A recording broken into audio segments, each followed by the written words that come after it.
हरे कृष्णा कृष्ण कृष्ण हरे हरे, हरे राम राम राम हरे हरे। ओम अज्ञानतिमिरन्धस्य ज्ञानाञ्जनशलाकया चक्षुरुन्मिलितं येन तस्मै श्रीगुरुवे नमः। श्रीचैतन्य मनोभीष्टं स्थापितं येन भूतले स्वयं रूप कदा मह्यं ददाति स्वपदान्तिकं। वन्देऽहं श्रीगुरु श्रीयुतपदकमलं श्रीगुरुं वैष्णवांश्च।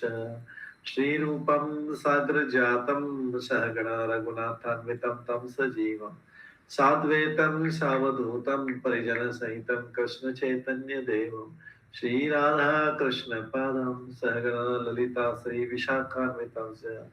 नमो विष्णुपदाय कृष्ण प्रस्थाय भूतले श्रीमते भक्ति वेदांत स्वामिनिति नामिने। नमस्ते सरस्वती देवे गौरवाणी प्रचारिणे निर्विशेषा शून्यवादी पाश्चात्य देशतारिणे। वाञ्छाकल्पतरुभ्यश्च कृपा सिन्धुभ्येव च पतितानां पावनेभ्यो वैष्णवेभ्यो नमो नमः। जय श्री कृष्ण चैतन्य प्रभु नित्यानंद श्री अद्वैत गदाधर श्रीवासादि श्री गौर भक्तवृंद। हरे कृष्णा कृष्ण कृष्ण हरे हरे, हरे राम राम राम हरे। हरे कृष्णा प्रभु जी दंडवत प्रणाम। हरे कृष्णा प्रभु जी दंडवत प्रणाम। हरे कृष्णा प्रभु जी दंडवत प्रणाम। हरे कृष्ण प्रभु सादर प्रणाम। हरे कृष्ण सादर प्रणाम। हरे कृष्ण प्रभु जी सादर प्रणाम। हरे कृष्णा प्रभु जी सादर प्रणाम। ओम नमो भगवते वासुदेवाय। ओम नमो भगवते वासुदेवाय। ओम नमो भगवते वासुदेवाय। नारायणं नमस्कृत्य नरं चैव नरोत्तमं देवीं सरस्वतीं व्यासं ततो जयमुदीरये। नष्टप्रायेषु भद्रेषु नित्यं भागवत सेवया भगवते उत्तम श्लोके भक्तिर्भवति नैष्ठिकी। कृष्णाय वासुदेवाय देवकी नंदनाय च नंद गोप कुमाराय गोविंदाय नमो नमः। हरे कृष्णा। आज की इस क्लास में सभी भक्तों का स्वागत है। हरे कृष्ण प्रभु प्रणाम। हरे कृष्ण। कल हम श्रवण कर रहे थे श्रीमद् भागवतम के। हरे कृष्ण प्रभु जी सादर प्रणाम। भागवतम के पहले स्कंद के 13वें अध्याय से श्रवण कर रहे थे, जिसका नाम है धृतराष्ट्र द्वारा ग्रह त्याग। इसमें हमने श्रवण किया था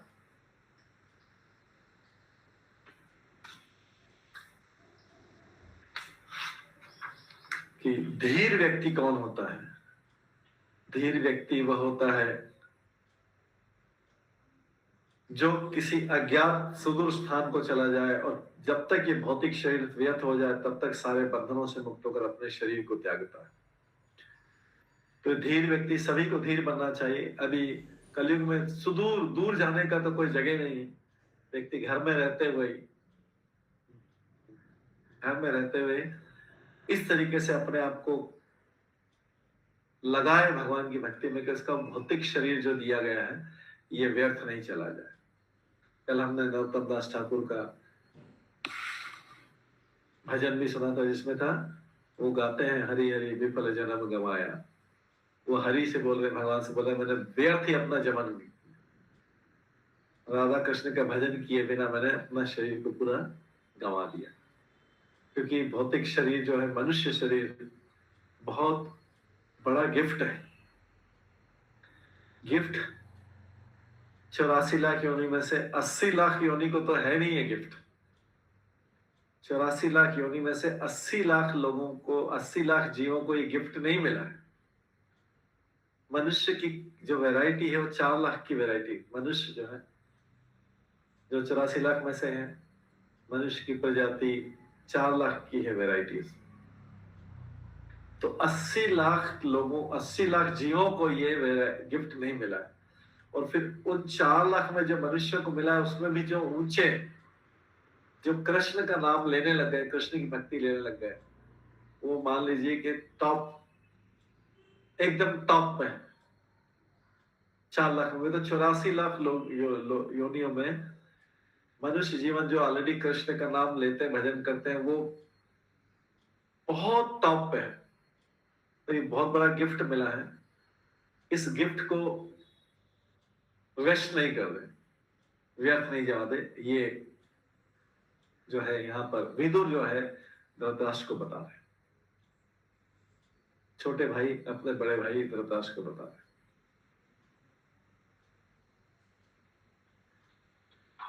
ये कल हमने श्रवण किया था। उसके बाद हमने श्रवण किया था और कौन है उत्तम कोटि का या धीर व्यक्ति कौन है? अपने आप से या दूसरों के समझाने से जो व्यक्ति जाग जाता है और इस भौतिक जगत की असत्यता तथा दुखों को समझ लेता है,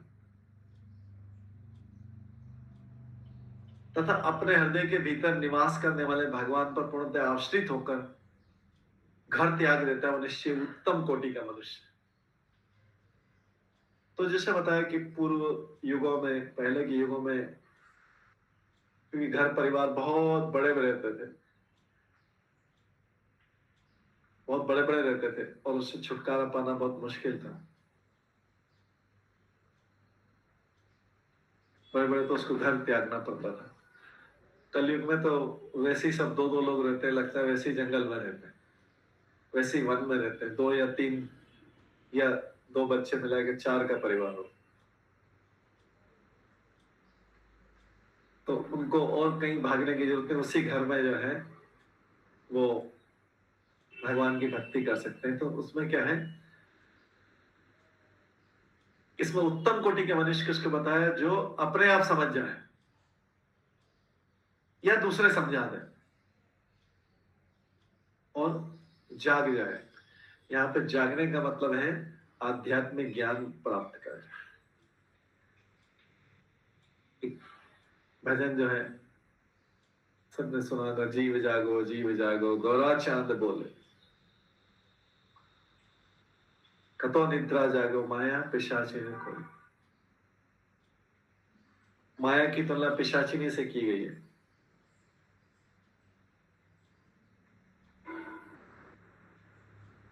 तो जीव से बोला गया कि आप जागो, जीव जागो गौरा चांद बोले। और इसी भजन में आ गया था कि जो गौरा चांद, गौरांग महाप्रभु आए इस जगत में, इसलिए आए हैं हमको सबको हरि नाम कीर्तन करने और जगाने आए हैं कि हम जाग जाए सारे। ये भजन है आपके सामने, जीव जागो गौरा चांद बोले, कतो निद्रा जाओ माया पिशाचिनी कोले। भजी वे बोली ऐसे संसार भीतरे, भूलिया रोही रे तुम्ही अविद्या भाव। एनाची औषधि माया नाचिबार लागे, हरि नाम महामंत्र लाओ तुम माए। ये भक्ति विनोद ने गाया है। भक्ति विनोद प्रभु चरण परिया, सही हरि नाम मंत्र लोइय मागिया। ये हरि नाम का मंत्र है जो महाप्रभु ने दिया, ये औषधि के समान है तुम्हारे लिए। लोई तो हमें ही ना अवतार, महाप्रभु बोले मैं तुम्हारे लिए तो अवतार लिया है, हम सबके लिए अवतार लिया है। तुम्हारे लोई तो हमी होई अवतार, हमी बिना बंधु और ना अच्छे तुम्हारा, मेरे बिना तुम्हारा कौन है। तो ये जीव जागो, जगाने आए महाप्रभु, जगाने आए। तो जीव जल्दी समझता नहीं, जब तक उसको बहुत सारा धक्का नहीं लगेगा संसार में, बहुत सारा शॉक नहीं लगेगा, तब तक वो जागता है। लेकिन जागता है तो जब बुढ़ापा हो जाता है, तब बहुत लेट हो गया होता है, तब हरि नाम लेने की शक्ति भी नहीं बचती। जो लोग पहले से ही जाग गए हैं वो हरि नाम लेना तुरंत चालू कर देते हैं और भगवान को जो है उसको भगवान के ऊपर आश्रित हो जाते हैं, पूरी तरह से आश्रित हो जाते हैं। यहाँ पर बताया गया, कल हमने श्रवण किया था, धीर का, सन्यासी का और निष्ठावान भगवत भक्त का। तो जो भगवत भक्त है वो श्रेष्ठ है, भगवत भक्त जो है वो श्रेष्ठ है।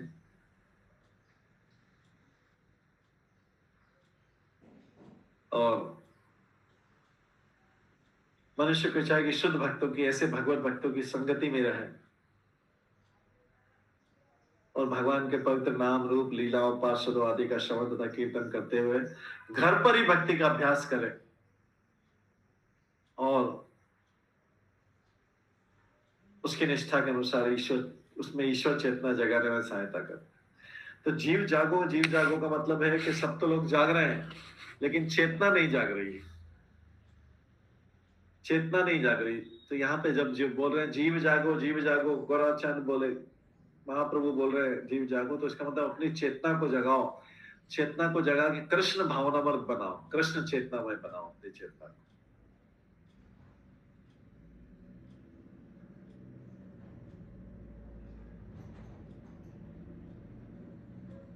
आज आगे उसके 28वें श्लोक से स्टार्ट करेंगे। अथ दीचिम दिशम्यातु स्वे अज्ञात गति भवान इतः अर्वाक प्रायश काल पुंसान गुण विकर्षण। अब फाइनली धृतराष्ट्र को बोल रहे हैं, क्या बोल रहे हैं? इतना सारा बोल दिया उनको, बहुत कठोर शब्द बोले हैं पहले विदुर ने। अब बोल रहे हैं अतः आप कृपया करके अपने कुटुंबियों को बताए बिना तुरंत उत्तर दिशा की ओर प्रस्थान कर दीजिए, क्योंकि शीघ्र ऐसा समय आने वाला है जिसमें मनुष्य के सद्गुणों का ह्रास होगा, मनुष्य के सद्गुणों का ह्रास होगा। ऐसा समय आने वाला, मतलब अभी कलयुग की चेतावनी दे रहे। ये कौन सा समय था? ये द्वापर का अंत चल रहा था।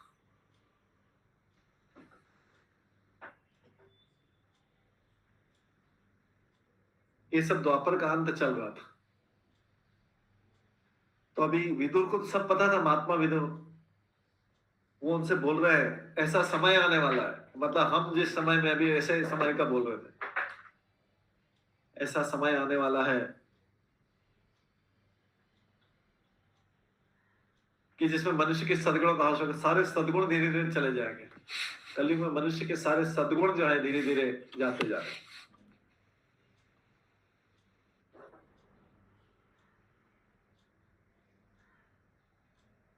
एक एक करके सारे गुणों का ह्रास होता जा रहा है, सारे गुण जाते जा रहे हैं मनुष्य के। दया चली गई,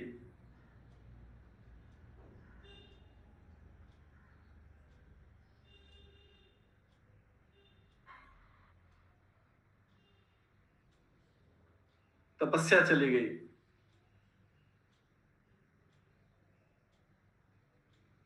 दया चली गई, तपस्या चली गई, सहनशीलता चली गई, स्वच्छता चली गई। एक एक करके सारे गुण जाते जा रहे हैं। सत्यता भी थोड़ी बहुत बची है, धर्म के नाम थोड़ी बहुत सत्यता बची है, लेकिन धीरे धीरे ये सारे गुण जाते जा रहे हैं। इसलिए धृतराष्ट्र से बोल रहे हैं जल्दी चले जाओ, अभी तुम अभी ज्यादा देर और रुको मत,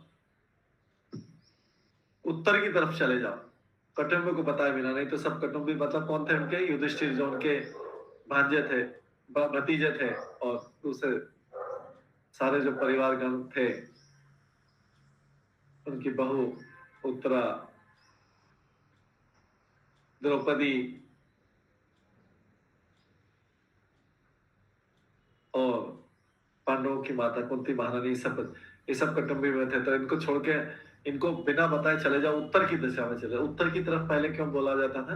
क्योंकि हिमालय उत्तर की तरफ, तो सबको हिमालय की तरफ, क्योंकि उस समय भक्ति का ऐसा सुलभ साधन, ऐसा सुलभ साधन जो महाप्रभु ने अरेंज किया है, भक्ति का साधन हरे कृष्ण मंत्र के द्वारा, वो पहले इतना इजीली अवेलेबल नहीं था। महाप्रभु तो नहीं आए थे उस द्वापर युग के पहले। महाप्रभु तो आए थे, ब्रह्मा जी के एक दिन में एक बार आते हैं, तब तक उनके द्वारा बताई गई भक्ति तो सब लोग भूल जाते हैं, क्योंकि 432 करोड़ साल हो जाते हैं, उतने वर्ष हो जाते हैं।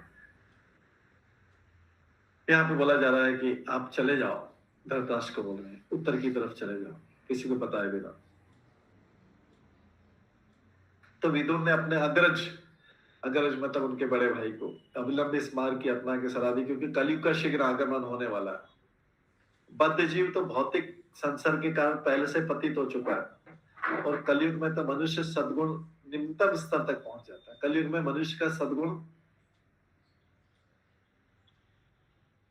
एकदम नीचे लेवल पहुंच जाता। तभी कोई कलयुग में कोई सज्जन पुरुष को देखते सब लोग बोलते कि ये कलयुग में ऐसे जीव कैसे टिकेंगे। कोई भी सज्जन पुरुष दिखता है, अरे कलयुग में ऐसे लोगों को तो जीना मुश्किल है। इसका मतलब सब लोग जानते हैं कि कलयुग में सत्गुण जो है चलेंगे। तो विदुर ने जो ज्ञान एकत्र किया था उसके आधार पर बता रहे हैं कि कलयुग आने वाला। सामान्य व्यक्ति के लिए उत्तम कोटि का मनुष्य बनना संभव नहीं है। तो कौन बन सकता है? जो व्यक्ति पाप के, कल भी हम बता रहे थे, पाप कर्मों के दूषणों से पूर्णतः रहित हो जाता है। जो व्यक्ति पाप कर्मों के दूषणों से, मतलब उसमें पाप कर्म शून्य हो जाते हैं, वही भगवान श्री कृष्ण पर आश्रित रह सकता है, वही शुद्ध भक्ति कर सकता है। तो अभी हम जो भक्ति कर रहे हैं, भक्ति की प्रैक्टिस कर रहे हैं, साधना कर रहे हैं वैदिक मार्ग से, विधि पूर्वक। और धीरे धीरे करते करते जब पूरा पाप शून्य हो जाएंगे, हम पाप रहित हो जाएंगे, तब हम शुद्ध भक्ति या रागुणों का भक्ति के मार्ग पर चले।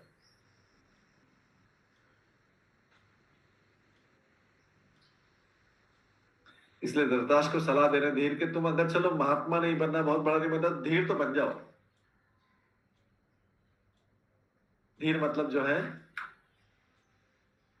जैसा कि पिछले श्लोक में बताया था, धीर व्यक्ति जो किसी अज्ञात सुदूर स्थान को चला जाए और जब तक भौतिक शरीर व्यर्थ हो जाए तब तक सारे बंधनों से मुक्त हो जाए। ये सब विदुर ने अपनी बात बोल दी धृतराष्ट्र। अब देखते हैं कि धृतराष्ट्र क्या करता है। नेक्स्ट श्लोक में देखते हैं धृतराष्ट्र क्या करते हैं इसके।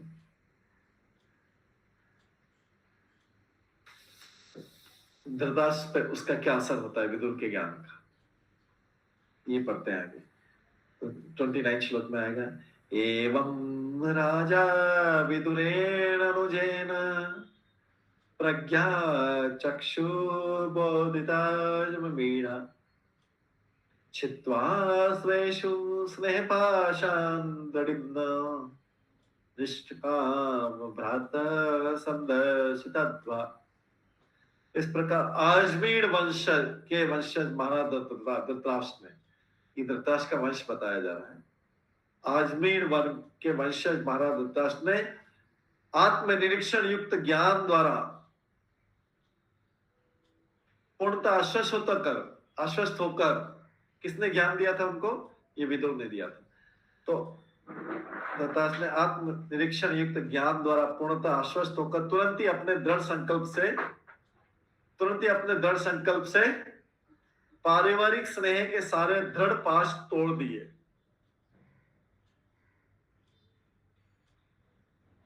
तत्पश्चात वे तत्काल घर छोड़कर अपने छोटे भाई विदुर द्वारा दिखलाए गए मुक्ति पथ पर निकल पड़े।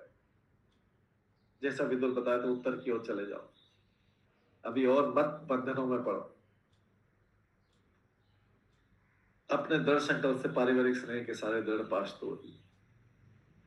तो वृद्ध व्यक्ति के साथ क्या होता है? वृद्ध व्यक्ति जब परिवार में रहता है, बहुत वृद्ध हो जाता है, बहुत ज्यादा बूढ़ा हो जाता है, तो वो समझता है, देखिए वृद्ध व्यक्ति की मानसिकता को समझिए, जो बहुत वृद्ध हो जाता है, वो समझता है कि सारे परिवारजन के लोग मेरे को प्रेम करते हैं, बहुत प्रेम करते हैं, वो समझता है ऐसा, अंदर अंदर ऐसा सोचता है, वृद्ध हो गया इसलिए ऐसा। लेकिन परिवार के जन तो उतना प्रेम, उनके लिए तो प्रेम करने की बहुत सारी दूसरी चीजें हैं। वो क्यों एक बूढ़े आदमी, बूढ़े एकदम बूढ़े के आदमी से, बिना काम के आदमी से प्रेम करने लगे? वो तो उसका आदर सम्मान करते हैं और थोड़ा सा बोल देते हैं, अच्छी बात, अच्छा मीठा बोल देते हैं, तो वो समझने लगता है कि ये लोग मुझे बहुत प्रेम करते हैं, बहुत प्रेम करते हैं। जबकि वो जो सारे यंगर जनरेशन है, जो इंक्लूडिंग बच्चे हैं, वो कभी उसके पास पे आ गए कि रे अपना नॉर्मल सामान्य रूप से बस आदर सम्मान करने के लिए उसके पास आ गए, तो वो समझता है, बूढ़ा व्यक्ति बैठा बैठा समझता है कि सब व्यक्ति मेरे को कितना प्रेम करते हैं, कितना प्रेम करते हैं।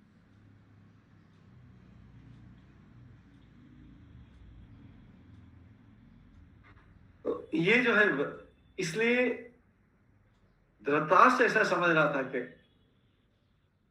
सारे लोग, जबकि सारे लोग क्या सोचते, चलो एक बूढ़ा आदमी है बैठा हुआ घर में, तो उसको जाके थोड़ा आदर दे दे। अगर वो चला भी जाता है तो उनको ज्यादा फर्क नहीं पड़ता है वृद्ध।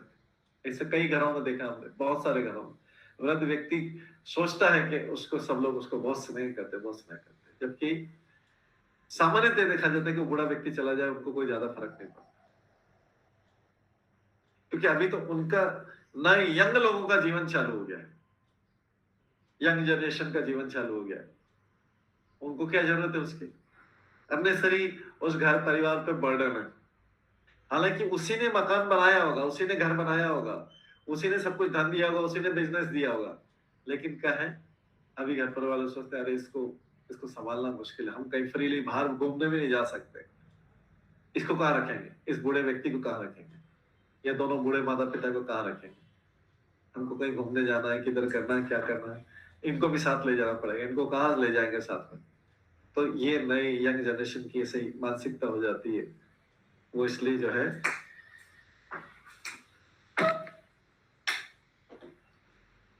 इस मानसिकता के कारण वो उसको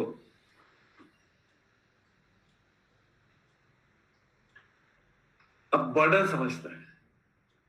लेकिन बूढ़ा व्यक्ति क्या समझता है, नहीं नहीं, सब परिवार वाले मुझे कितना स्नेह करते, देखो मेरे को टाइम पे खाने के बारे में पूछ लेते हैं, उसको ये पता नहीं कि भाई उसी ने जब सब कुछ बनाया था, तो उसको खाना तो बेसिक चीज है, कहीं भी मिल जाएगा। तो यहाँ पे धृतराष्ट्र ऐसा ही सोच रहा था। अभी जब विदुर ने ज्ञान दिया तो उसने मन में दृढ़ निश्चय किया कि अब मुझे जाना चाहिए, तो वो तत्काल घर छोड़कर रात्रि में ही अपने छोटे भाई विदुर द्वारा दिखलाए गए मुक्ति पथ पर निकल पड़े। तो देखिए, जो बोला जाता है कि साधु संग सर्वशास्त्र कहे, लव मात्र साधु संग सर्व सिद्धि हो, तो उसने विदुर का थोड़े समय के लिए संग किया, और उस थोड़े समय में भी असली संग वही माना जाएगा जब उसने उसकी बात सुन ली, जब उसने उसकी बात सुन ली पूरी, वही असली संग होता है। तो असली संग तो 1 मिनट 1 सेकंड से भी कम का होता है। यहां पर उसने विदुर के संग से, विदुर की सहायता से, विदुर जैसे साधु की सहायता से अपना घर छोड़ दिया और हिमालय की तरफ चल पड़े। कुछ भगत माता जी बोल रही, वेरी ट्रू प्रभु जी, कि हर वृद्ध की अवस्था ये हालत होती है। पालिका माता जी, आपका प्रश्न। हरे कृष्ण प्रभु जी, दंडवत प्रणाम। प्रभु जी, हमने देखा था कि पहले विदुर ने धृतराष्ट्र को उपदेश दिया था, लेकिन वो पहले नहीं समझे और आप समझ रहे हैं, तो इस चीज को हम लोग दूसरे हिसाब से करें। तो पहले उसको समझ में नहीं आया था। क्यों? क्योंकि पहले उसने उसकी बात ध्यानपूर्वक नहीं सुनी थी। असली संग तब होता है कि जब जैसे संग मतलब दो लोग साथ रहे के शॉपिंग कर रहे हैं, दो भक्त लेके शॉपिंग कर रहे हैं या मार्केट जा रहे हैं, घूमने जा रहे हैं या इधर उधर की बात कर रहे हैं, वो संग नहीं। संग है कि जब एक व्यक्ति भगवान के बारे में बता रहा, दूसरा व्यक्ति उसको ध्यानपूर्वक सुने और उसको अपने जीवन में अपनाए, वो वास्तविक संग होता है। तो पहले धृतराष्ट्र की मानसिक दशा ऐसी नहीं थी, क्योंकि जैसे भागवत गीता में आता है, श्लोक आता है, भोगेश्वरी प्रसक्तानाम तयापत चेतसाम व्यवसाय आत्मिका बुद्धि समाधो न विधीयते। जब व्यक्ति भोगों और ऐश्वर्य में डूबा रहता है, जब व्यक्ति को सारे सुख सुविधा साधन सारी चीजें रहती है, तो उसका भक्ति में मन दृढ़ नहीं हो पाता है। जब तक इसकी कुछ चीज छिन नहीं जाए, चली नहीं जाए, जब वो दुख वाली अवस्था में जाए, तब तक वो भगवान की तरफ ध्यान नहीं देता। इसलिए तो पूरे संसार में प्रचार करना बहुत मुश्किल है। सब बोलते हैं अरे हमारे पास इतना भी सुख साधन है, अभी प्रभु जी टाइम नहीं है, अभी कैसे टाइम नहीं, अभी तो इतना सारा काम है, इतने बाल बच्चे हैं, देखो अभी सबका करियर भी बनाना है, सबको तो बिजनेस भी, सब कुछ अच्छा चल रहा जीवन में। ठीक है, आपको कुछ दान लेना है तो दान लीजिए, मंदिर के लिए ले लीजिए, बट अभी कुछ टाइम तो नहीं दे पाए, क्योंकि अभी वो सुख सुविधा में डूबे। जब सुख सुविधाएं अचानक चली जाती है, अचानक चली जाती है और संकट आता है, तो उसको फिर भगवान याद आता है। भगवान कौन से मंदिर में जाओ, कौन से मंदिर में जल्दी से जाके प्रार्थना मेरी सुन ली जाएगी। तो क्या होता है कि क्योंकि भोग और ऐश्वर्य में डूबा है, जैसे भागवत गीता का दूसरे अध्याय का 2nd चैप्टर का 44 श्लोक है, भोगेश्वरी प्रसक्ता नाम तयापत चेतसा। जो लोग भोगों और ऐश्वर्य में डूबे हुए हैं, मतलब जब तक मनुष्य को सुख मिलता रहेगा, तब तक उसका भगवान में दृढ़ होना बहुत मुश्किल काम है। इसी के ट्रांसलेशन में आता है, तब तक उसका भक्ति में दृढ़ता बहुत मुश्किल है, क्योंकि उसको सुख मिल रहा है, अभी इसको किसी चीज की जरूरत नहीं है। जब कष्ट मिलेगा तब जाके लगेगा। तो धृतराष्ट्र का क्या हो, 100 पुत्र मारे गए, अभी कोई धर्म ही नहीं बचा, तो उसको बोला हुआ है पीछे कि दरिद्र, अब तो दरिद्र हो गया एकदम। अब जाके उसके लिए, उसके मन के लिए उचित वातावरण बना उसका, नहीं तो भोग और ऐश्वर्य में डूबा।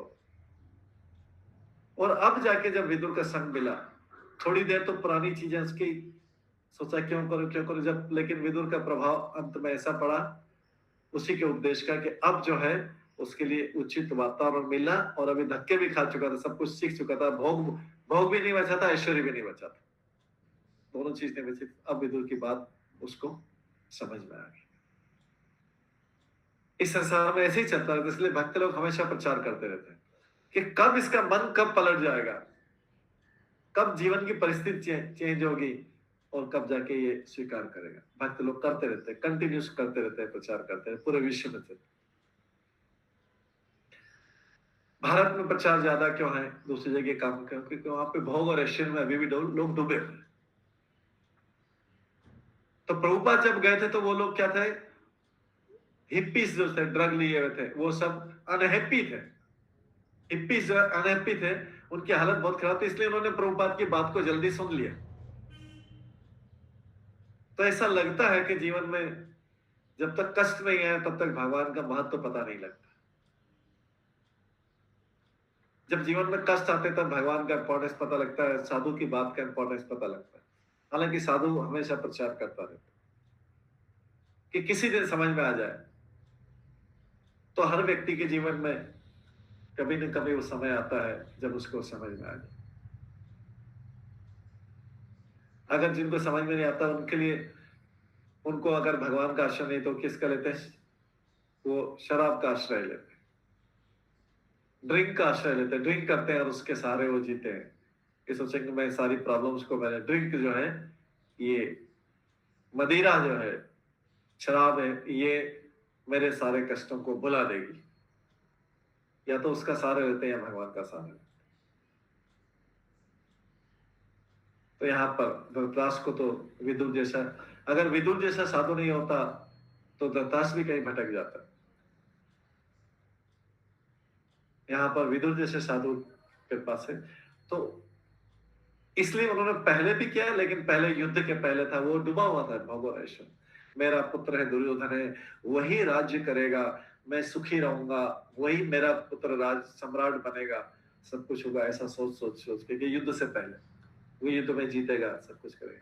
लेकिन ये युद्ध के बाद की स्थिति, युद्ध के बाद जब सब कुछ हार गया, पूरी पूरी तरीके से हार गया, और विदुर ने ऐसे कठोर वचन को समझाया, तब जाके उसको पता लगा कि सही बात है। उसने अपने भाई छोटे विदुर के निर्देश के अनुसार मुक्ति मार्ग पर चलने के लिए तुरंत घर छोड़ दिया।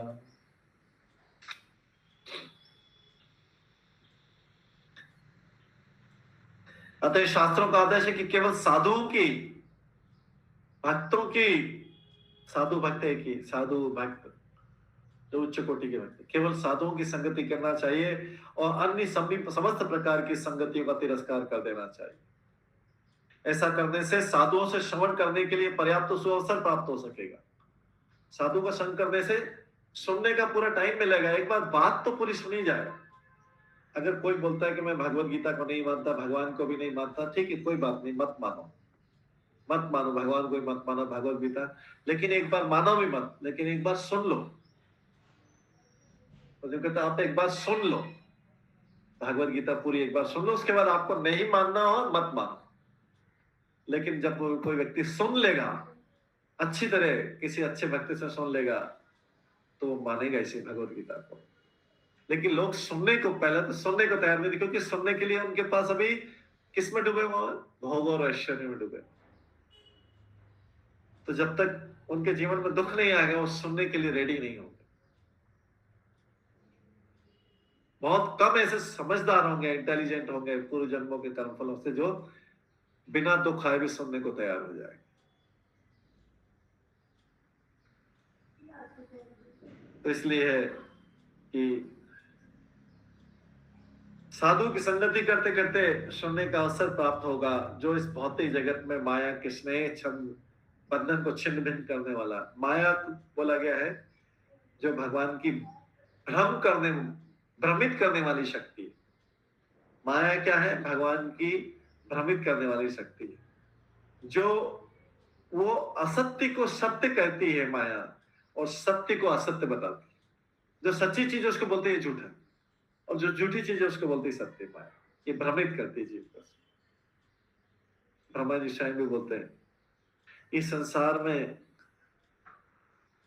अगर कोई किसी को चीज अच्छी लगे, सार युक्त हो कोई चीज, ब्रह्मा जी तीसरे श्लोक को बोलते हैं, चतुर्श्लोकी भागवत में, कोई चीज ऐसी सार युक्त प्रतीत, तो अगर वो भगवान से संबंधित नहीं है, अगर वो चीज भगवान से संबंधित नहीं, तो उसको माया समझो। वो ऐसा लिखते हैं कि, ऐसा बोलते हैं, इस संसार में जो भी चीज सार युक्त प्रतीत होती है, मतलब कोई इंपॉर्टेंट चीज आपको लगे, ये बहुत इंपॉर्टेंट चीज है, बहुत इंपॉर्टेंट चीज आपको लगे कि बस ये तो बहुत इंपॉर्टेंट चीज है, लेकिन अगर वो भगवान से कनेक्टेड नहीं, तो उसके उसमें चक्कर में नहीं पड़ना है। अगर उस बहुत इंपॉर्टेंट चीज लगे लेकिन वो भगवान से कोई संबंधित नहीं है, तो वो माया है। ये ब्रह्मा जी बोलते हैं दूसरे स्कंद के 9th चैप्टर में, जो चतुर्श्लोकी भागवत में 4 श्लोक हैं, आई थिंक 36, 37, 38 तक ऐसा कुछ है, उसके आसपास में से।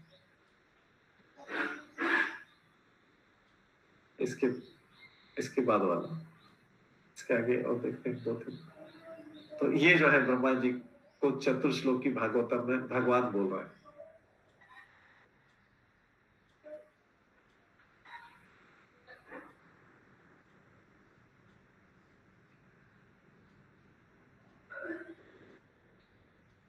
ये भी नहीं, सॉरी। तो ये जो है 35 हो गया।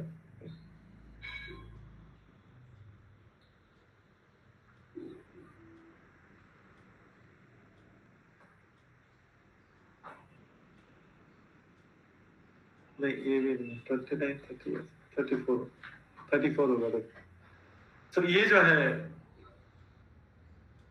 भगवान ब्रह्मा जी को बता रहे, माया क्या है? जो भी चीज भगवान से कनेक्टेड नहीं है, हाँ ये इसी में ब्रह्मा जी को बोल रहे हैं, ये इंग्लिश में है, इसका हिंदी में बोल रहे हैं कि हे ब्रह्मा जी, जो कुछ भी चीज सारी युक्त या मूल्यवान प्रतीत होती है, अगर उसका मुझसे कोई संबंध नहीं है, भगवान से संबंध नहीं है, उसका अस्तित्व नहीं, तो उसको माया समझो।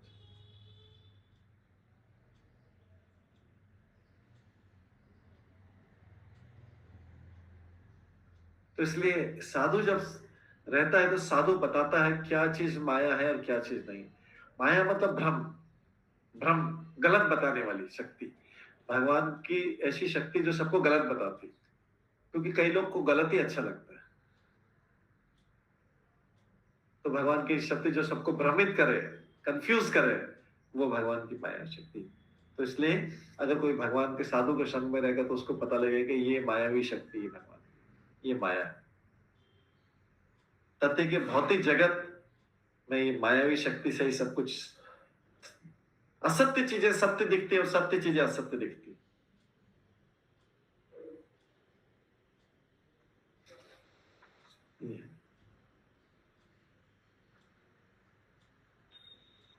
इसके बाद आगे 30 श्लोक में बोल रहे हैं आगे क्या होता है जब धृतराष्ट्र छोड़ के जाते हैं। तो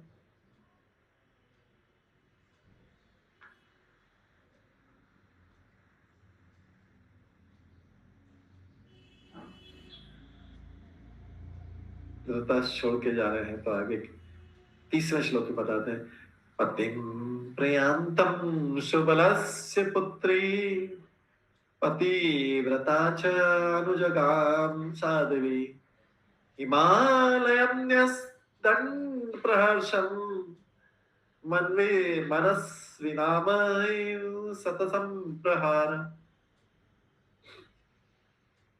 तो कांधार जो अभी अफगानिस्तान में एक गांधारी थी, गांधारी कांधार के नरेश की पुत्री थी जो अभी अफगानिस्तान में, उसी का नाम उस समय गांधार था, अभी कांधार बोलने लग गया। गांधार के राजा सुबल की पुत्री थी गांधारी। जब गांधारी ने देखा कि उनके पति हिमालय के पर्वत की तरफ जा रहे हैं, रात्रि में निकल गए युधिष्ठिर महाराज के महल को छोड़कर, तो एक पतिव्रता स्त्री के नाते वो भी जो है उनके पीछे पीछे चल दी। एक पतिव्रता स्त्री के नाते उन्होंने, तो जो कि सन्यासी को, तो उसने देखा कि उसके पति हिमालय पर्वत की तरफ जा रहे हैं, जो कि सन्यासी को वैसा ही आनंद देता है। ये हिमालय पर्वत जो है सन्यासी को आनंद देने वाला है। आनंद कैसे देता है? सन्यासी लोग यहाँ पर अच्छी तरह भगवान की भक्ति तपस्या कर सकते हैं एकांत में। तो इसलिए हिमालय पर्वत को बहुत पवित्र पर्वत माना जाता है तपस्या के लिए, भगवान की भक्ति के लिए। ये इसीलिए लोग जाते हैं ना, अलग अलग तीर्थ स्थान जो जाते हैं, बद्रीनाथ, केदारनाथ या दूसरे भी कई तीर्थ स्थान जो हिमालय में है।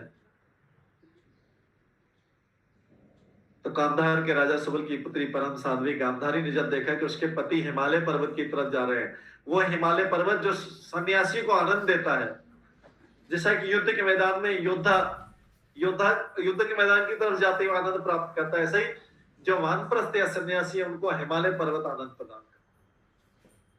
तो वो भी अपने पति के पीछे पीछे चल पड़ी,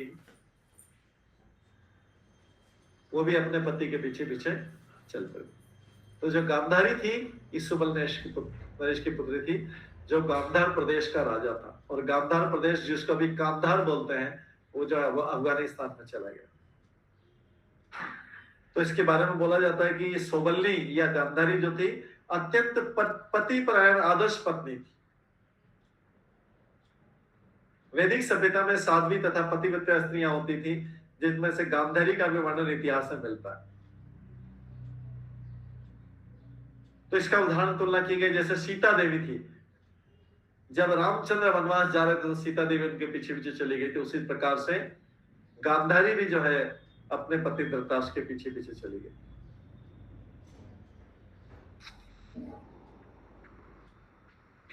ये गांधारी को भी इसलिए प्रशंसा की गई है। कई लोग बोलते हैं कि गांधारी ने भी तो भाग लिया था, गांधारी भी तो जो है दुर्योधन को नहीं समझा पाई थी, लेकिन गांधारी ने अपने पति धृतराष्ट्र को समझाने का प्रयास किया था कि आप महाभारत युद्ध मत करो।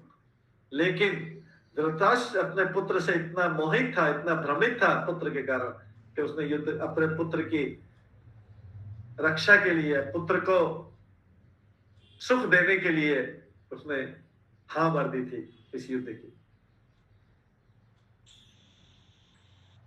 तो विदुर ने धृतराष्ट्र को वानप्रस्थ के आश्रम के उपदेश दिए थे, तो गांधारी भी उनके पति के साथ साथ रही।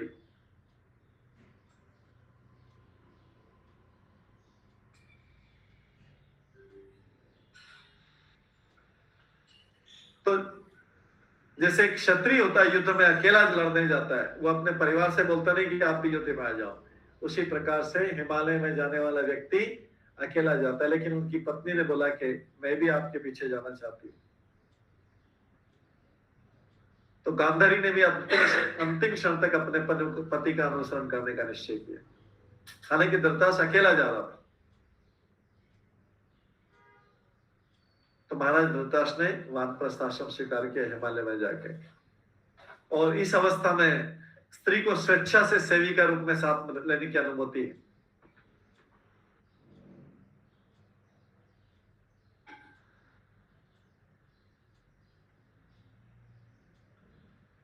और इस प्रकार से वो हिमालय में गए, वानप्रस्थ में गए।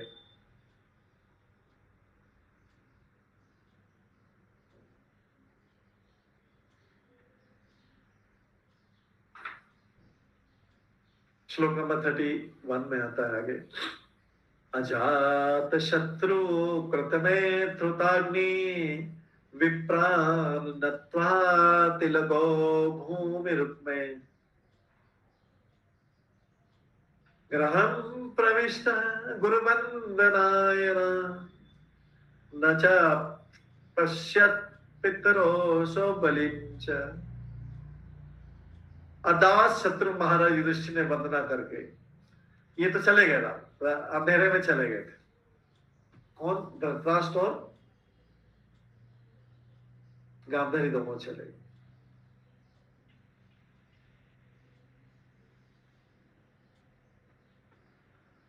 तो जब युधिष्ठिर सुबह उठे, तो युधिष्ठिर सुबह उठ के क्या करते थे? अजात शत्रु मतलब युधिष्ठिर जिसका कोई शत्रु नहीं है। तो अजात शत्रु महाराज युधिष्ठिर ने वंदना करके सूर्यदेव को अग्नि यज्ञ अर्पित करके तथा ब्राह्मण को नमस्कार करके एवं उन्हें अन्न गाय भूमि तथा स्वर्ण अर्पित कर क्या क्या करते थे? सुबह उठ के युधिष्ठिर महाराज वंदना करते थे भगवान की। फिर उसके बाद सूर्यदेव को अग्नि यज्ञ करते थे, फिर ब्राह्मणों को नमस्कार करते थे। उनके उस समय शुद्ध ब्राह्मण थे। उन्हें ब्राह्मणों को अन्न देते थे, रोज गाय दान में देते थे, भूमि देते थे, स्वर्ण अर्पित करते, राजा थे। और अपने नैतिक प्रातःकालीन कर्म की ये सुबह सुबह व्यक्ति को करना चाहिए। अभी प्रातःकालीन कर्म क्या होगा? सुबह उठे बेड टी चाहिए, सबसे पहले बिस्तर पर चाय चाहिए, न्यूज़पेपर चाहिए, उधर से टीवी ऑन से, ये प्रातःकालीन कर्म है भी। और पहले प्रातःकालीन कर्म होते थे ये सुबह उठ के वंदना करना। इसीलिए तो पहले का युग लोग शक्तिशाली रहते थे, सत्यवादी रहते थे, सारे सद्गुणों से रहते थे, क्योंकि कार्य सद्गुणों वाले करते थे।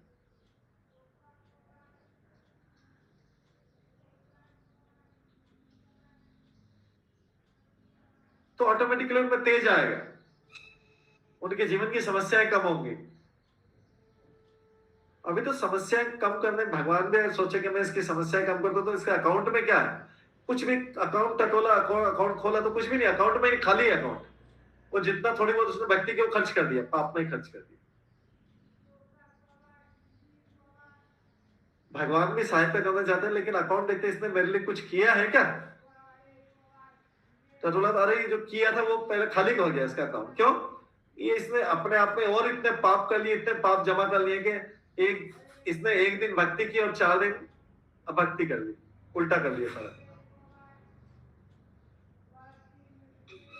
तो इसलिए अजातशत्रु महाराज ऋषि ने वंदना करके सूर्यदेव को अग्नि यज्ञ अर्पित के ब्राह्मणों को नमस्कार किया, ब्राह्मणों को अन्न दिया, गाय दिया, भूमि दी, स्वर्ण देते, डेली करते। नैतिक प्रातःकालीन कर्म की ये उनके डेली के कार्य।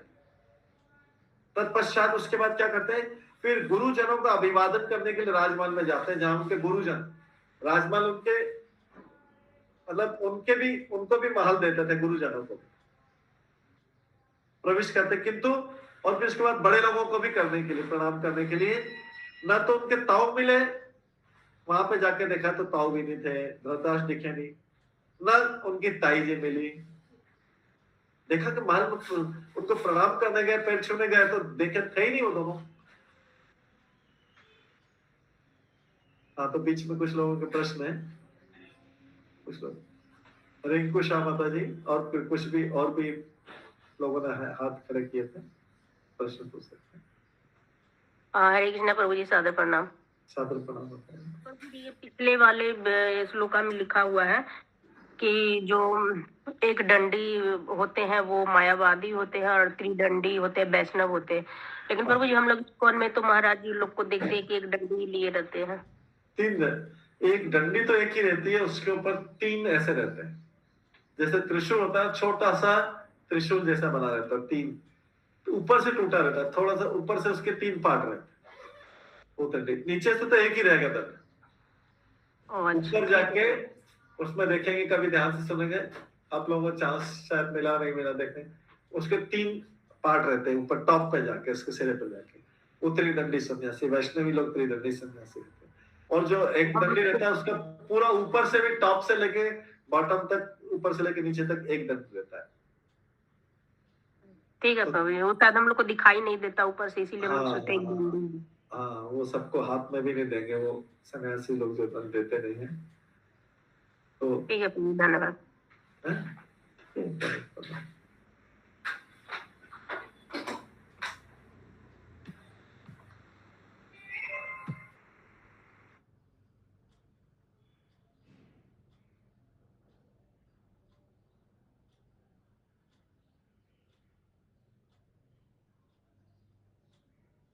हरे कृष्णा प्रभु जी, साउंड नहीं आ रहा है, आपका म्यूट है। हाँ, ठीक है। तो ये जो है त्रिदंडी और एक दंडी का, इसलिए हमने बताया नहीं था कि सब लोगों को इसमें अभी इतना पता नहीं होगा, इतना इंटरेस्ट भी नहीं होगा। ये जो है त्रिदंडी और एक दंडी का है।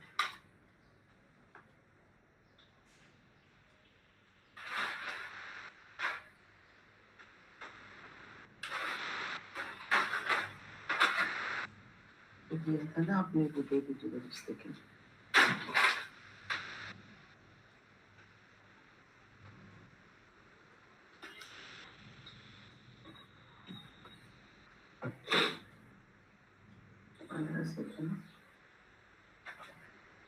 जो 5 आए थे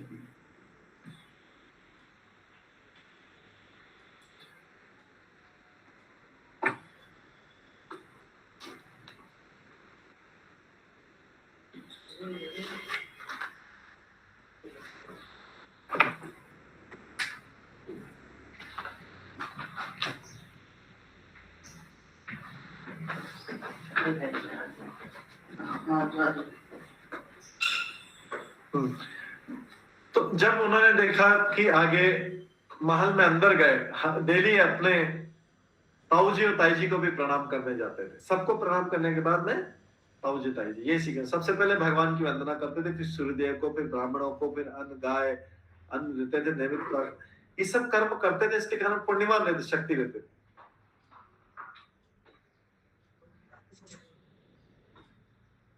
तो जब उनको ताऊ जी ताई जी नहीं मिले जिनको प्रणाम करने जाते थे, क्या हुआ? आगे के श्लोक में आएगा। तो ये शास्त्रों का यहाँ पे बताया गया। प्रभुपाद बताते हैं, जो व्यक्ति शास्त्रों द्वारा नियत आदेशों का पालन नहीं करते हैं वे नरोत्तम नहीं बन सकते। आधुनिक ग्रस्तों में तो अलग प्रकार की जीवन शैली होगी, देर से उठना, बिना किसी उपवर्णी शुद्धि के बिस्तर में लेटे लेटे चाय पीना, घर में बच्चे अपने माता पिता को जो कुछ करते देखते हैं उसी का अभ्यास करते हैं। तो माता पिता फिर ये नहीं बोल सकते बाद में, अरे हमारे बच्चे तो बिगड़ गए, हमारे बच्चों के साथ तो ऐसा हो गया ऐसा हो गया। आजकल के बच्चे तो सुनते ही नहीं कुछ। तो हमें पता करना पड़ा हमने कैसी, उन्होंने हमको कैसे देखा है। अतः सारी पीढ़ी की पीढ़ी पूरे नरक की और पतन होता है, पूरा वंश नरक की तरफ जाता है। जब तक वे साधु की संगति नहीं करते तब तक उनसे किसी अच्छाई की आशा नहीं कर सकते, क्योंकि साधु के माध्यम से सीखते हैं। भौतिकतावादी मनुष्य धृतराष्ट्र की भांति विदुर जैसे साधु से शिक्षा ग्रहण कर सकता है और इस प्रकार आधुनिक जीवन के दुष्प्रभावों से शुद्ध हो सकता है। और जब महाराज युधिष्ठिर राजमहल में गए तो उनको दोनों नहीं मिले। वो उनसे मिलने के लिए आतुर थे, तो उन्होंने धृतराष्ट्र के निजी सचिव संजय से पूछा, धृतराष्ट्र के साथ जो सेक्रेटरी रहता था, जिन्होंने गीता सुनाई थी,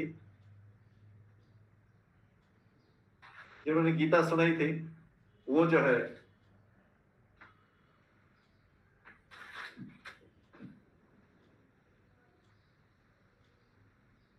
आगे पूछते हैं। फिर रिंकू शर्मा माता जी, आपका प्रश्न है?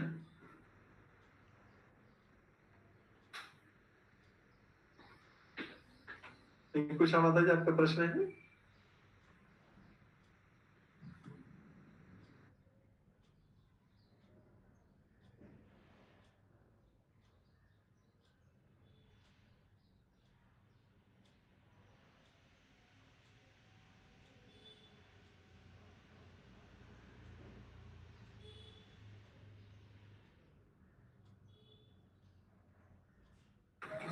बना के रखा हुआ है।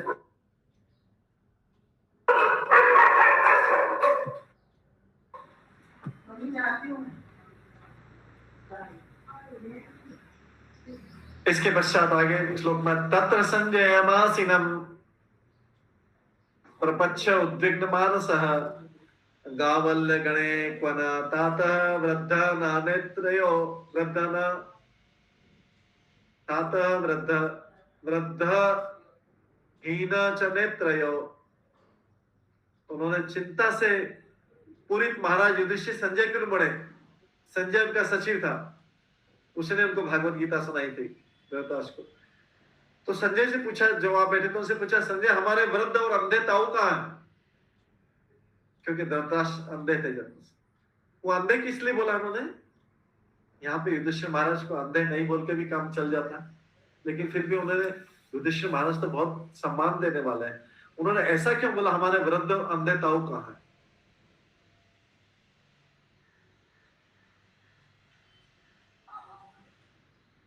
ऐसा क्यों हरे बोला? कृष्णा, इसलिए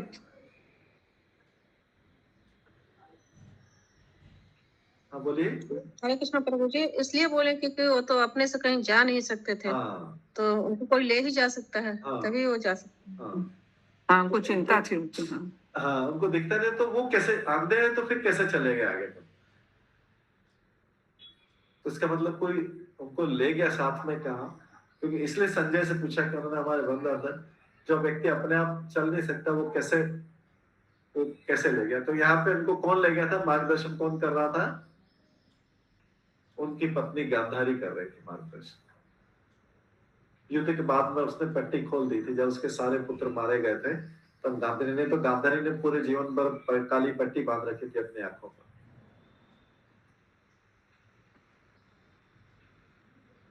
यहाँ पर उनकी पत्नी उनको गाइड कर रही थी। हरे कृष्ण प्रभु जी, हाँ जी। उसके बाद से फिर गंधारी पट्टी नहीं बांधते थे? नहीं, उसके बाद नहीं बांधती थी, तभी तो अपने पति को आगे ले गई थी। यहाँ पे जो है अभी हिमालय की तरफ ले गई थी, तो धृतराष्ट्र से अंदर के चले थे, लेकिन उनकी पत्नी तुरंत पीछे पीछे चल गई। ये कहाँ जाएंगे थे? उसके बाद उनकी पत्नी ने उनको गाइड किया। रिंकू शर्मा जी, आपका हैंड रेज है, आपका प्रश्न है क्या?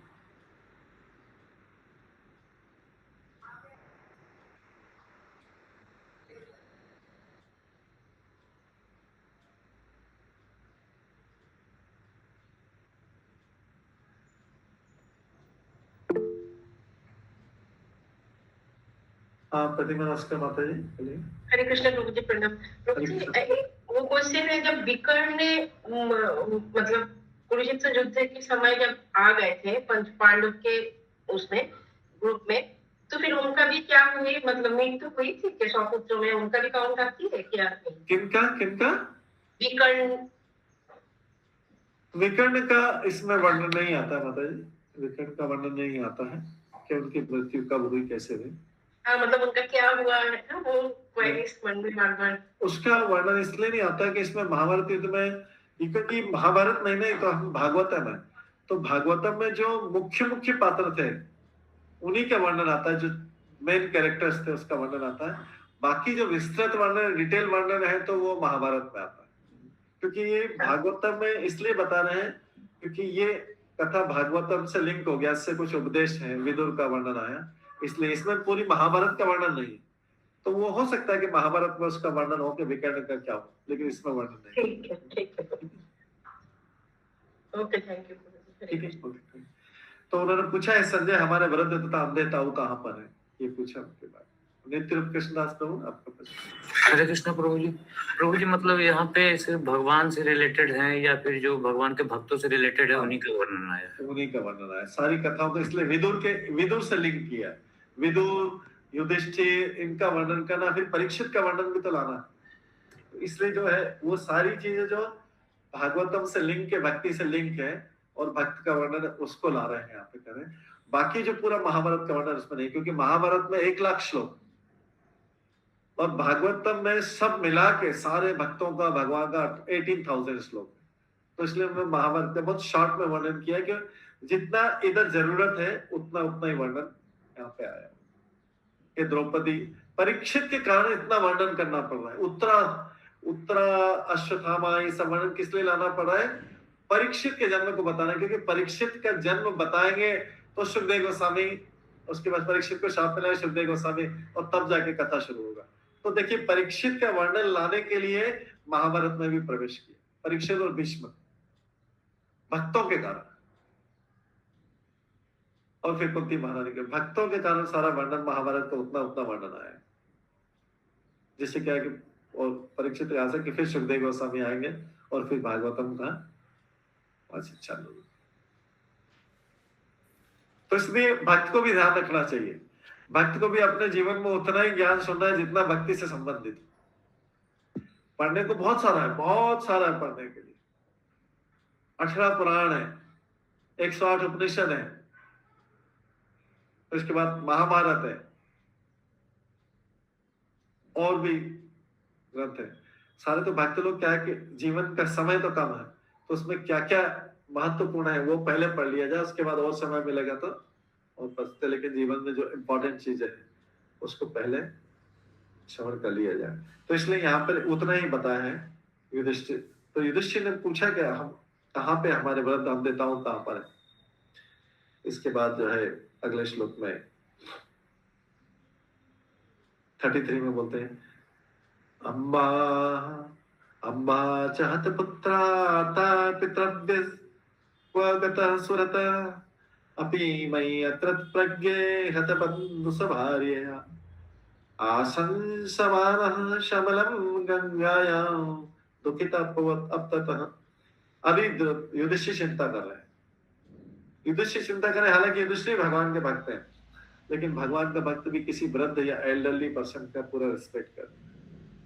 चाहे इन्हीं धृतराष्ट्र ने उनसे शत्रुता की थी, लेकिन युधिष्ठिर महाराज उनके प्रति भी सम्मान पूर्वक बोलते, मेरे शुभ चिंतक चाचा विदुर तथा सभी पुत्रों के निधन से अत्यंत शोकाकुल माता गांधारी कहाँ है? तो पूछ रहे कि मेरे शुभ चिंतक चाचा, उनको पता था कि विदुर उनके शुभ चिंतक है, क्योंकि विदुर ने बचपन में पांडवों को सारी सूचना बता दी थी कि क्या क्या जो कौरव लोग क्या क्या प्लान करते हैं, धृतराष्ट्र लोग क्या क्या प्लान कर रहे हैं, दुर्योधन क्या क्या प्लान कर रहा है, ये सब चीजें पांडवों को चुपचाप आके बताते थे, क्योंकि विदुर भी उस समय मीटिंग में बैठते थे। विदुर जो थे धृतराष्ट्र के साथ में जब ये तीर्थ यात्रा में जाने से पहले विदुर जो है सारी मीटिंग में बैठते थे, जिस मीटिंग में प्लान होता था कि पांडवों के साथ क्या क्या करना है। सारे दोस्त लोग बैठते थे, लेकिन उसमें महात्मा विदुर भी रहते थे, और महात्मा विदुर जाके पांडवों को सूचना, पांडव हर बार बच जाते थे। लाक्षागृह से भी उनको बोला था कि आप सुरंग खोद के नीचे से निकल जाना। तो इस प्रकार विदुर, ये युधिष्ठिर को पता था शुभ चिंतक, तो बोलते मेरे चाचा विदुर का अंगाई चले गए, और उनके सारे पुत्र मारे गए, माता गांधारी कहाँ चली गई? इन दोनों को पहले क्यों पूछा? क्योंकि गांधारी भी शुभ चिंतक थी।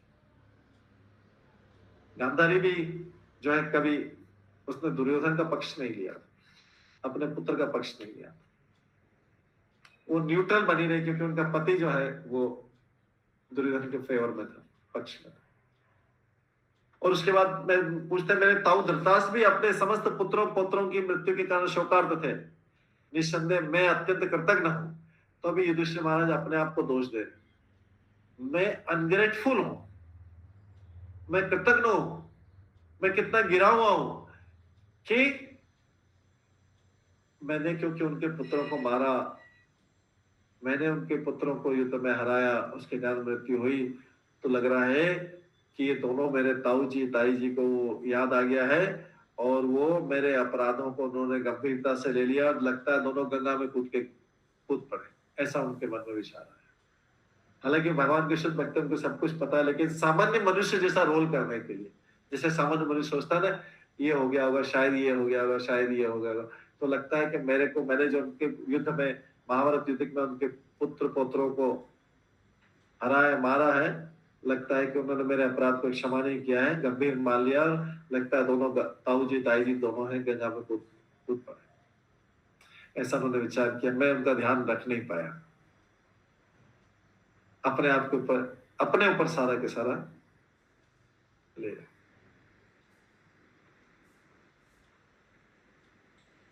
तो यहाँ पर तात्पर्य गोपाल लिखता है पांडवों ने और विशेष रूप से महाराज युधिष्ठिर तथा अर्जुन ने, इनको कुरुक्षेत्र की बात क्या होने वाला तो इनको पता था कि कुरुक्षेत्र अर्जुन को पता था, तभी तो अर्जुन को जब भगवान उपदेश दे रहे थे अर्जुन बार बार बोला था ना कि ये सारा परिवार नष्ट हो जाएगा, तो वर्ण शंकर संतानें उत्पन्न होगी, पितरों को तर्पण करने वाला कोई नहीं बचेगा, सारे और पूरे कुल नष्ट हो जाएंगे। तो अभी उनको लग रहा है कि वो हो रहा है, तो इसलिए ये सोच रहे हैं, समझ में सोच रहे हैं।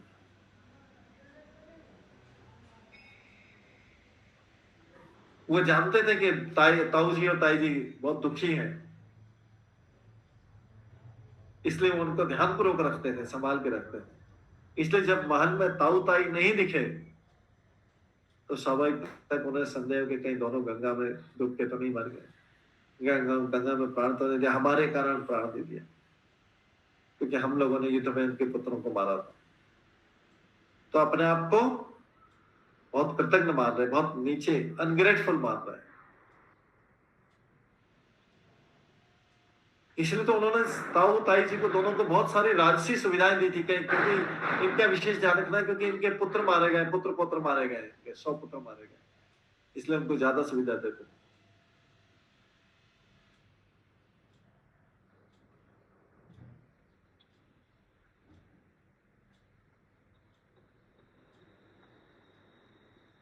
उन्होंने ये भी माना कि जब उनके पिता पांडव युधिष्ठिर सोच रहे कि उनके पिता पांडु जब मृत्यु को प्राप्त हुए थे तो धृतराष्ट्र ने उनको राजमहल में रहने दिया था और राजसी सुविधाएं प्रदान की थी, ये याद करें।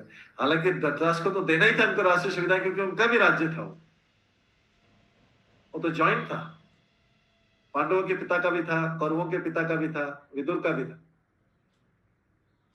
लेकिन ये इतने सज्जन हैं कि सोच रहे हैं कि हमको तो धृतराष्ट्र ने राष्ट्रीय सुविधाएं बाल्यकाल में दिया था, राजमहल में रहने दिया, हालांकि बाद में दुर्योधन ने रहने नहीं दिया। तो इसलिए वो सोच रहे हैं धृतराष्ट्र और युधिष्ठिर सोच रहे हैं कि धृतराष्ट्र को तो भगवान की इच्छा से फल तो मिल गया है, अब मैं अलग से क्यों दुख दूं? 100 पुत्र मारे गए तो उनको फल तो मिल गया दुख तो अभी युधिष्ठिर मन में सोच रहे हैं कि मेरे कारण क्यों मिले फल, मेरे कारण उनको दुख मिले, भगवान ने तो दे दिया आपको, ये सब सोच रहे हैं। वो सोच रहे हैं कि युधिष्ठिर सोच रहे हैं कि मेरे दुष्कर्मों के कारण मैंने उनको पुत्र पौत्रों को मारा, इसलिए लगता है मेरे से दुखी हैं, जबकि ये बहुत अच्छी तरह रख रहे हैं। तो ये भक्त की क्वालिटी है, एक भक्त कभी भी दूसरे भक्त में दोष नहीं निकालता, वो अपना सारा दोष अपने ऊपर ले लेता। एक भक्त जो है अपने अंदर ही दोषों को खोजने का प्रयास करता है, ये भक्त का गुण है। युधिष्ठिर महाराज इस लेवल के भक्त थे कि धृतराष्ट्र ताऊ ताई जा रहे हैं, चले गए अंधेरे में, तो उनको लग रहा है कि मेरी गलती के कारण गए, जबकि पांडव लोग उनका पूरा ध्यान रख रहे थे, पूरी सुविधाएं दे रहे थे। रोज प्रणाम करने जाते थे, उन लोगों को प्रणाम कर रहे हैं जो इनसे शत्रुता रखते हैं, जिनके कारण महाभारत युद्ध हुआ, उनको लोगों को रोज प्रणाम करने जाते थे, सबको प्रणाम करने के बाद। तो इसलिए बोला गया, इससे शिक्षा ये, एक भक्त कभी भी दूसरे भक्त में दोष नहीं निकालता, अपितु अपने ही दोषों को खोजने का प्रयास करता है, और जहां तक संभव अपने को सुधारने का प्रयास करता है। तो यहाँ पर युधिष्ठिर महाराज अपने को सुधारने का प्रयास करें कि मेरे से क्या गलती हो रही, क्या गलती हुई है, जिसके कारण मेरे ताऊजी ताई जी मुझे छोड़कर चले गए। ये है युधिष्ठिर महाराज जैसा भक्त। सारे पांडव ऐसा ही सोचते।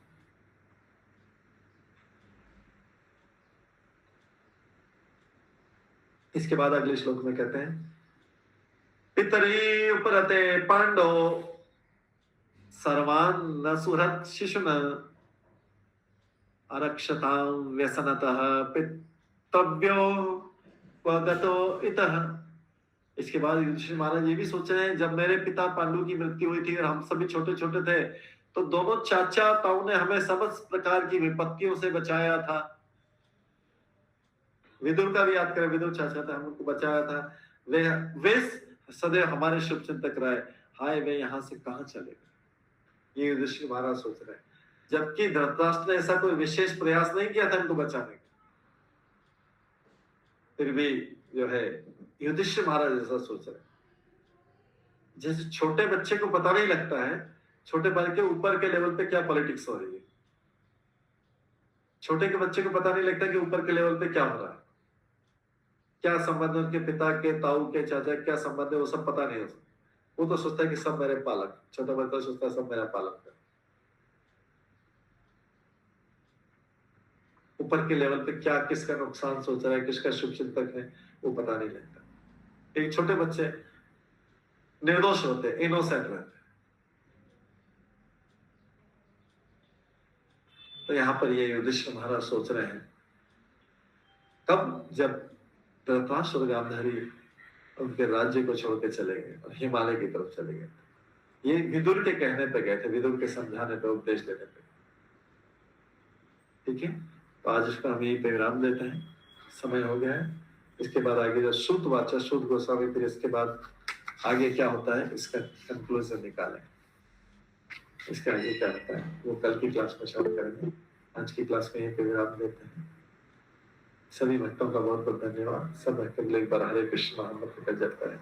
हरे कृष्ण हरे कृष्ण हरे कृष्ण हरे कृष्ण कृष्ण कृष्ण हरे हरे, हरे राम राम राम राम